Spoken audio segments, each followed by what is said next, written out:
trunk open or no? You want me to shut it a little harder? What do you mean? I just like tapped it in there. You should like just jiggle it. Is it closed? Well, yeah, because I had my hands full. Just make sure the shit's closed. No. Like you have to pop it again and just slam it again. All right, ready? I'll just be a little extra aggressive. Yeah, just slam it. I'm a little worried. There's a guy getting yelling at you. You see that? The guy in the white van in front of us rolls down the window. He's like speaking some gibberish to us. What will I tomorrow?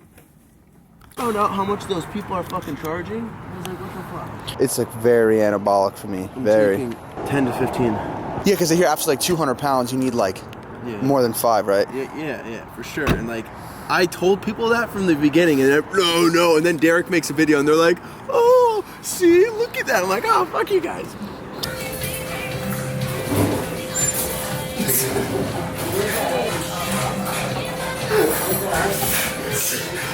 Dude, you ever watch those YouTube arm wrestling?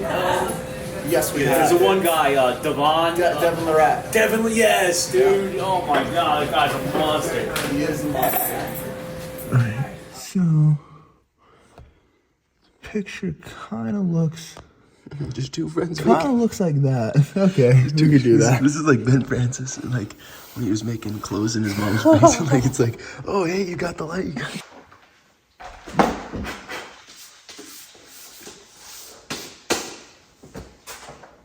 Good. Look what one of my servers is called. Right here. How do you pronounce it? 1,3-dimethylamine? Like that? 1,3-dimethylamine. Why are you asking me when you're the one who always said it for like 8 years straight and now you can't remember it? Proof. Yeah, you're getting dementia. Proof that it damages your brain.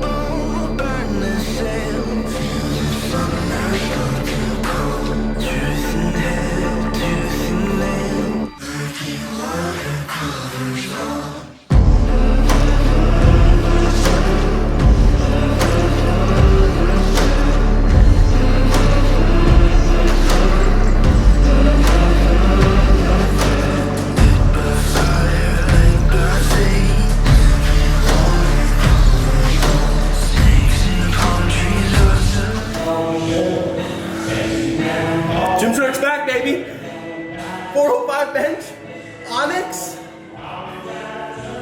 We got the UK thing. Let's go.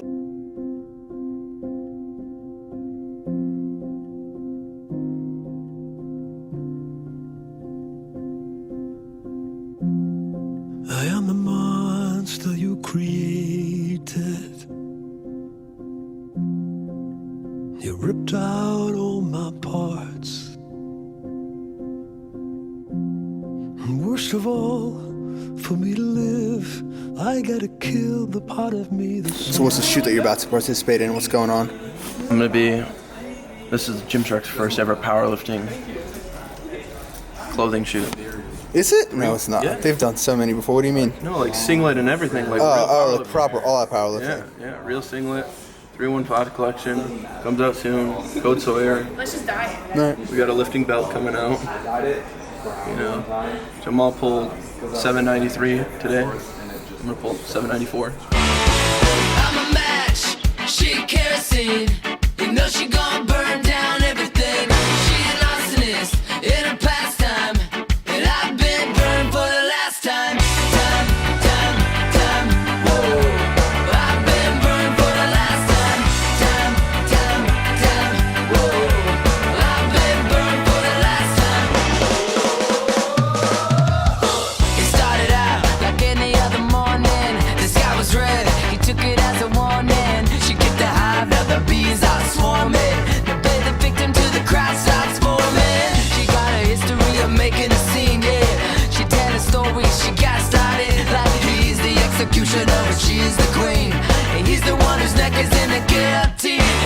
to have your hands just pinched like this, you know?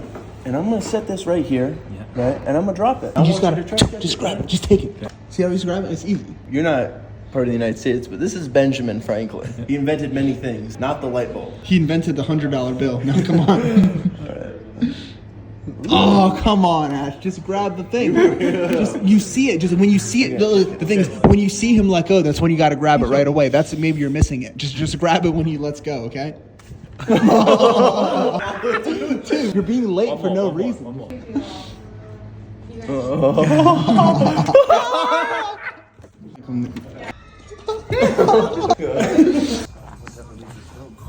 Whoa. You see this? Wait, can I try this on? So these are first protos, so there's some good things. Well, there's a time where you guys were getting like super, like thin. Doing still a Gymshark.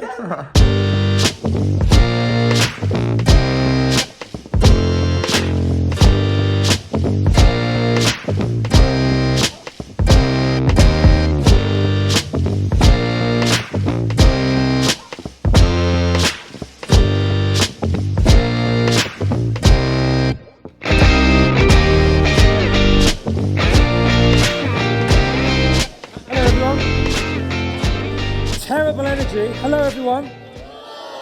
I said that feels a bit more Gymsharky, do you know what I'm saying? Like chalk on the back, hello, that kind of thing. Anyway, I'm Noel, Chief Brand Officer of Gymshark.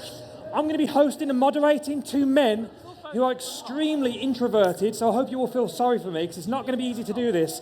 They're not exactly the best talkers in the world, and if you get David going too far down a rabbit hole, he goes very far. So, without any further ado, I want to call out the founder and CEO of Gymshark, the best pizza boy in the world, right?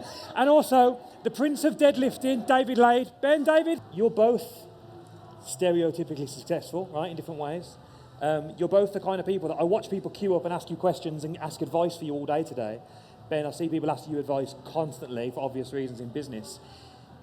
I don't like when people ask this question, but I'm going to do it to you two anyway. If you could give one piece of holistic advice to Let's do aspiring fitness personalities in the audience, and then with Ben we'll do aspiring entrepreneurs.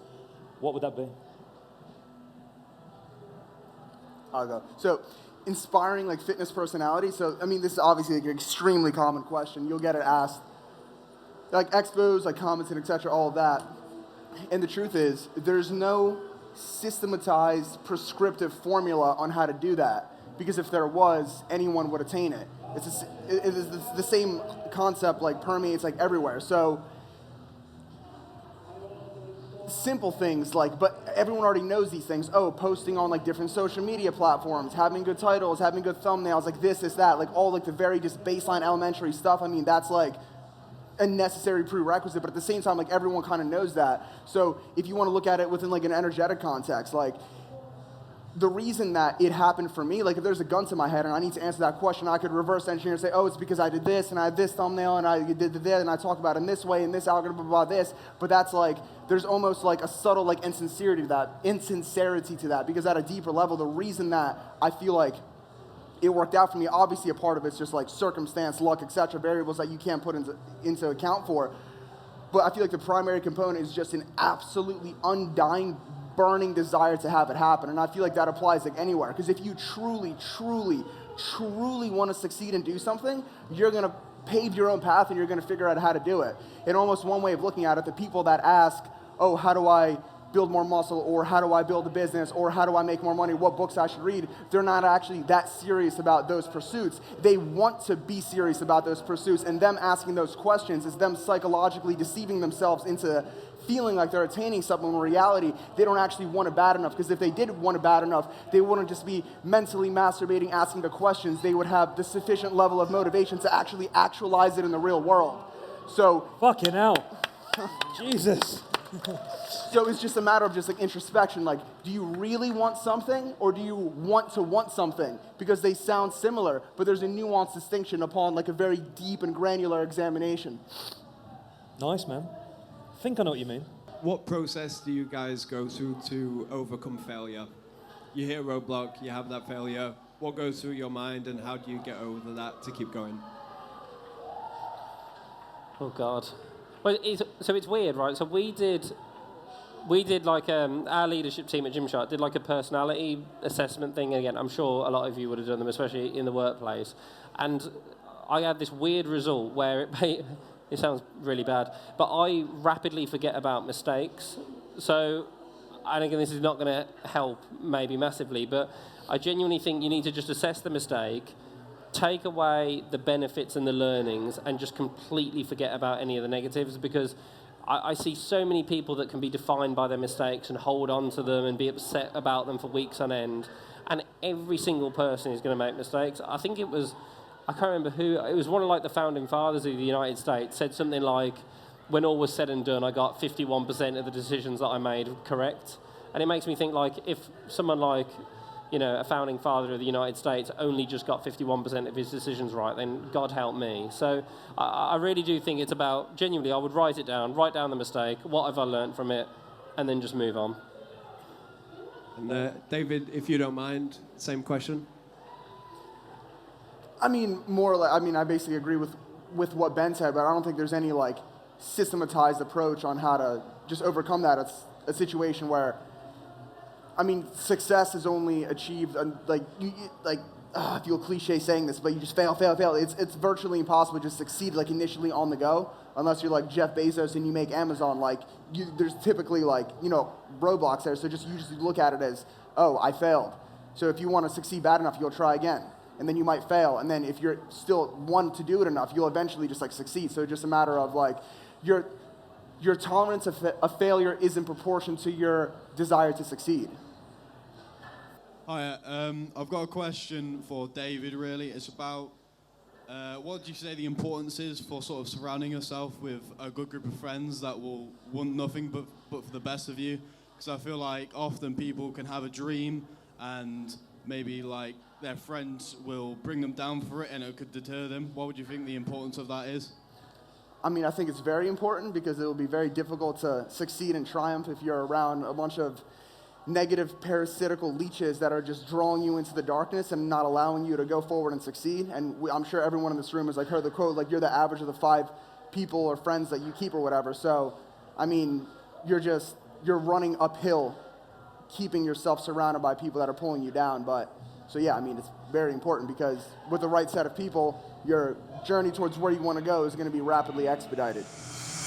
I see the bad moon horizon. I see trouble on the way. I see earthquakes and lightning. I see bad times today. Don't go around tonight, well, it's bound to take your life. There's a bad moon on the rise.